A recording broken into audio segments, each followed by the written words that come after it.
Today.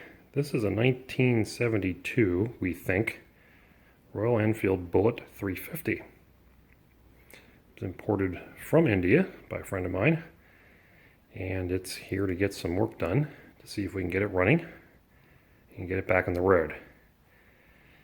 It's been off the road for about 3 years, and it has some issues, of course. The throttle doesn't move. That's one problem. The other was we had a stone cold, dead, rotten battery sitting in here. And let's see, what else? Fortunately, it was stored without gas in it. Don't know what that means yet. But it got parked because the shifter no longer worked, and I've seen what that problem is already. I'll show that to you in just a second. This is a very old school Bullet because you'll notice it has the very small single leading shoe front brake, which is going to suck probably.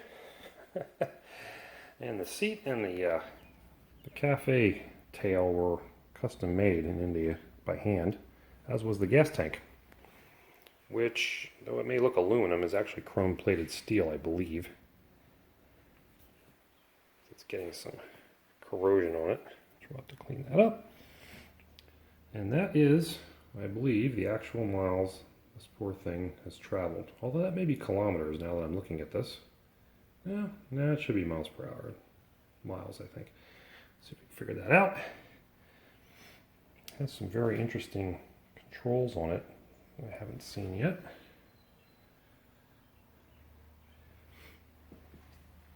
And we're down here looking at this arrangement, so it's got some rear sets on it, but as you can see, if I hold this level, you can tell that rear foot peg is not where it should be.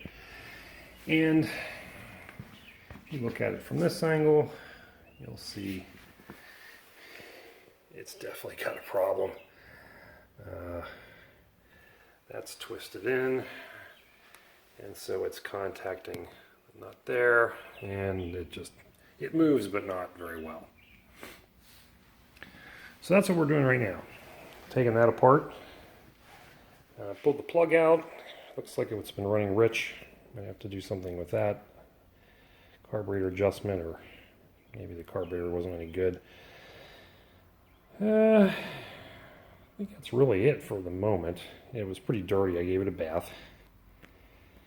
And we're going to see if we can put this one back together. Get it running and riding. So I'll check back here in a little bit, but this is the latest Enfield to grace the garage.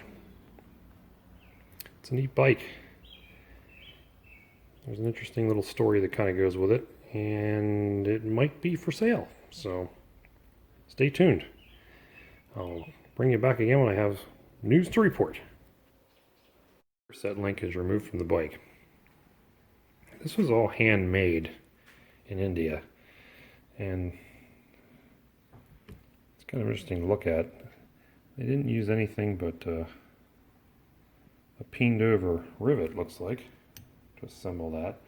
There's no adjustment on this rod, which I find kind of curious.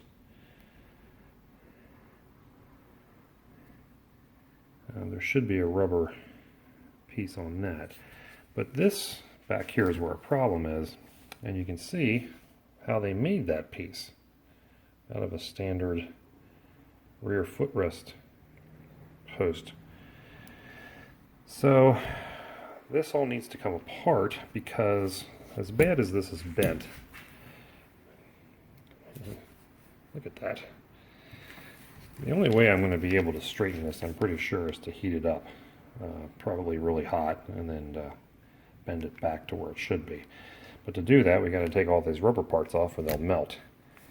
So I'm going to try to get this foot peg rubber off without ruining it, because it's in good shape. But I'm not sure how easy it's going to come off. There's also a piece of rubber bushing in here too as well. So that'll be that challenge. So we'll work on that and see if we can get that apart. Well, this actually seems to be working.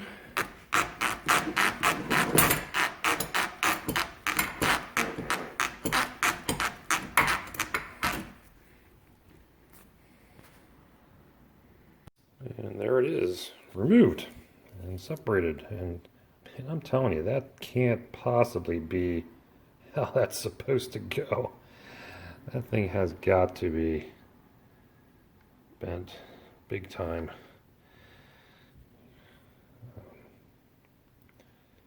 That's going to take quite a bit of effort. Let's see how thick that steel is. There's just no way putting in the vise and tugging on it or whacking on it with a hammer is going to move it far enough. So I don't have an oxyacetylene torch. I'm going to have to try to find somebody that has one. I think I know where I can get that worked on. So we'll see if we can correct that. And we'll bring that back in a bit. I'm going to work at taking the carburetor off next. The throttle doesn't want to move at all. So something's seized up in there. But the air filter box is kind of interesting. The newer ones, sits here of course, the newer ones have a connection from this piece, this air filter box, to the toolbox, and there's actually a filter in the toolbox. This one, the filter's in here, and as you can see, it's in very good shape. It's very clean. Goes along with the mileage showing on the odometer, 183 I think. And these rubber boots are notorious for dry rotting. As you can see, that one's already starting, and in the process of getting it off, I of course managed to tear it. These are probably the biggest piece of crap on Indian built Enfields. These always go bad, and I'm not sure if we're just going to buy another one or if they make a improved version. See if Hitchcock's has anything that's better than the Indian made ones. Or we could remove this completely and put just a simpler air inlet on like I have on mine. But this bike kind of looks good with all the black painted pieces, so I think I might want to put that back on. But we'll see. So now we have to get the carburetor off. This is not a mi-carb. This is a Paco, I think. Has it cast on the other side, which is a replica of a mi-carb. I don't know if a replica of something is the best way to go, but we'll take it off, take it apart, see what it looks like inside. And another little problem is the fuel line. This is supposed to be flexible clear plastic, but it's as hard as a rock. So I think I'm going to wind up cutting that off. Another interesting point about this bike is that the fuel shut-off only has two positions. It's either off or on. There is no reserve, which may have something to do with this custom-made tank that we're dealing with here. And you can see the logo in there on the carburetor as a Paco. And here's our Paco carburetor off. And you can see this fuel line's just shot.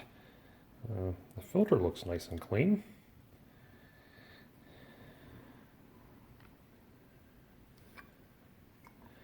So I've unscrewed the bowl, and ugh, and it smells like varnish. It's not too bad here, but definitely needs a cleaning there.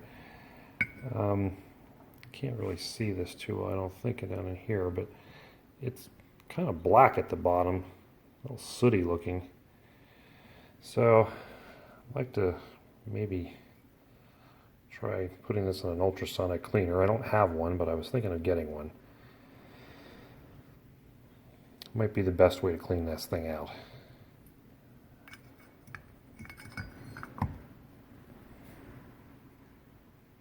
Oh, let's take you over here for a second.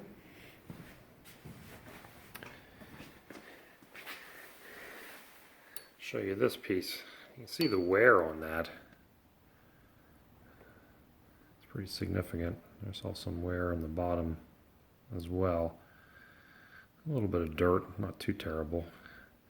I haven't figured out how to get this cable out of here. You think you'd push the cable through and move it over to the other slot, but there's a plate in the bottom here I think that's involved. Never had to take one of these apart before, so I'm learning as I go with this. So we'll research that a little bit further and see what we can find out. If the consensus is that that's really bad and probably not worth using, then we may have to regroup on the whole carburetor thing. We'll see. So I found out some more details about the Cafe Eraser. It was built in India, I knew that, and then it was later sold to the guy that currently is the owner of it. And this is a photo of the bike in India before it was restored and modified. You can see it wasn't pretty. But then there's a second picture, if I scroll down here a bit. And there is a picture of it as it was completed, all still in New Delhi. So I'll have some more details about this bike as time goes on.